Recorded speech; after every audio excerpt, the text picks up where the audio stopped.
Thank you. Thank you for being here, Madam Secretary and Admiral. Maybe, Madam Secretary, to lift this up a little bit, what's your best case scenario and worst case scenario about this crisis right now? Obviously, we would like to see the insertion pipe continue to work and lift oil off the surface. We'd like to see when and if the top kill methodology is deployed, that it works and that oil immediately begins to be lifted off of the seafloor as opposed to rising sea surface. And we would like, as they're drilling the relief well, that they hit it first time. In other words, when you drill these deep water wells, my understanding is you don't necessarily hit the place you need to hit first time. That would be a best case scenario. We, on the other hand, have from the beginning not planned our response based on numbers or based on, was it 5,000 barrels or 25,000 barrels? Our response is geared to what is necessary to fight the oil on the sea, to prevent the oil from hitting land, and if it hits land, to clean it up immediately. So, worst case scenario? Worst case scenario is that we'll be at this for quite a while. And where do you think we are in either scenario?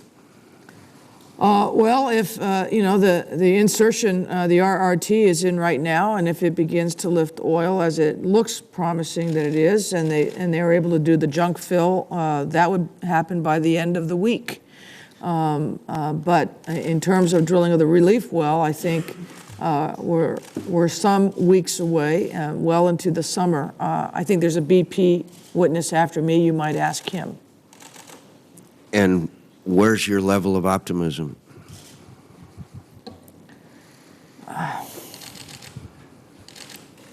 I'm just taking it day by day, and I think that's what we need to do. I think we need to just say, look, we are in the middle of this crisis. We're not at the beginning. We've been at it a month almost, but we're not near the end as well. And in my view, our job is to just keep moving and just keep assembling, deploying, preparing, cleaning, and keeping track of what we're spending, because ultimately the taxpayer shouldn't have to bear this cost.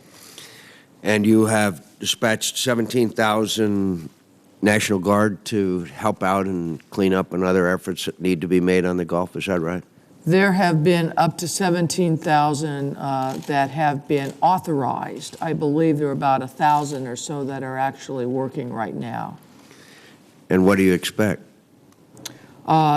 It depends. It depends on whether we continue to see oil reaching the shore. It depends on, we're going to have to start rotating people in and out in terms of doing air flights over the boom and monitoring it and replacing it, because it doesn't last, forever out there. It gets broken. We're going to need to replace people in terms of staffing the forward operating centers and the like. So I think over the course of the summer, we'll see a number of the Guard deployed in those kinds of capacities, sir.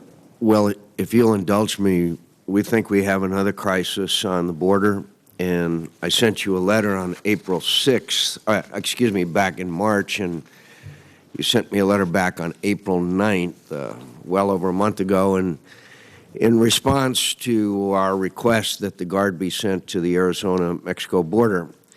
And I quote from your response, "National Guard has the potential to contribute additional capabilities and capacity to assist law enforcement agencies in their border security and law enforcement missions. The use of the Guard to support civilian law enforcement efforts is one of the many options being considered in the administration's overall border security strategy. I'll keep you informed as our force multiplication along the southwest border continues."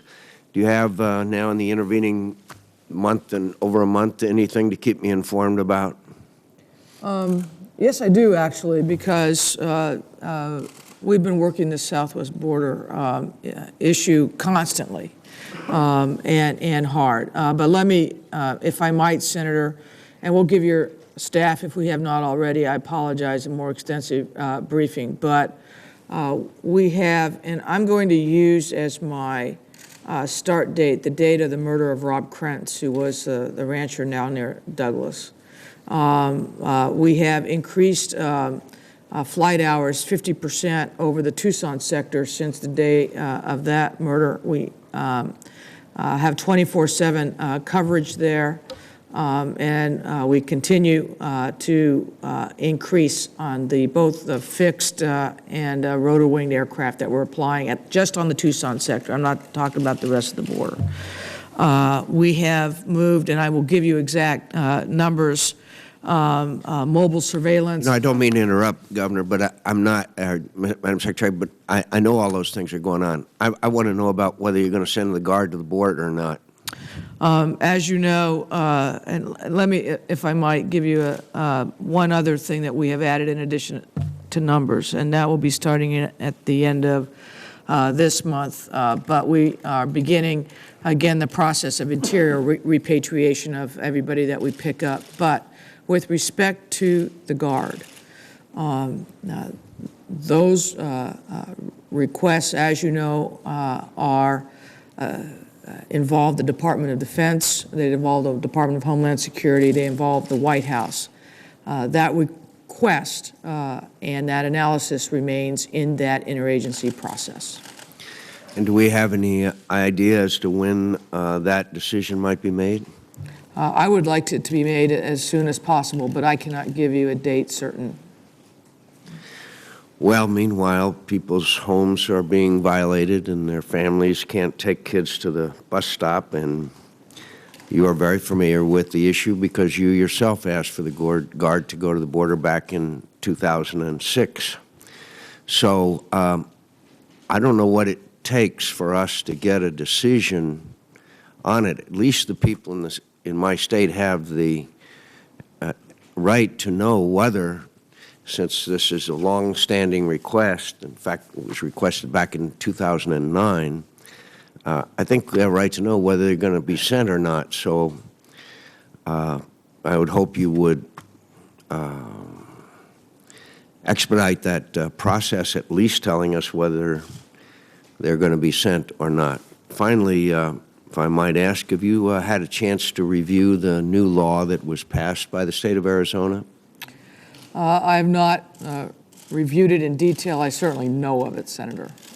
So you're not prepared to make a judgment on it? Senator, that is not a law. Let me just say this. As you know and are well aware, that's not the kind of law I would have signed. And for what reason? Well, because I believe that it's a bad law enforcement law. I believe it mandates and requires local law enforcement or puts them in a position many do not want to be placed in. When I was dealing with laws of that ilk, most of the law enforcement organizations in Arizona at that time were opposed to such legislation. Well, I'd be pleased maybe in writing to hear what specific aspect of the law would impede or harm law enforcement, since the majority of law enforcement in Arizona strongly supports this legislation. And unfortunately, both the President of the United States and the President of the United States portrayed it as that someone can't even go out for ice cream without being harassed, which is one of the more outrageous statements I've ever heard. And now our own Attorney General has, after condemning the law, said that he hadn't even read it.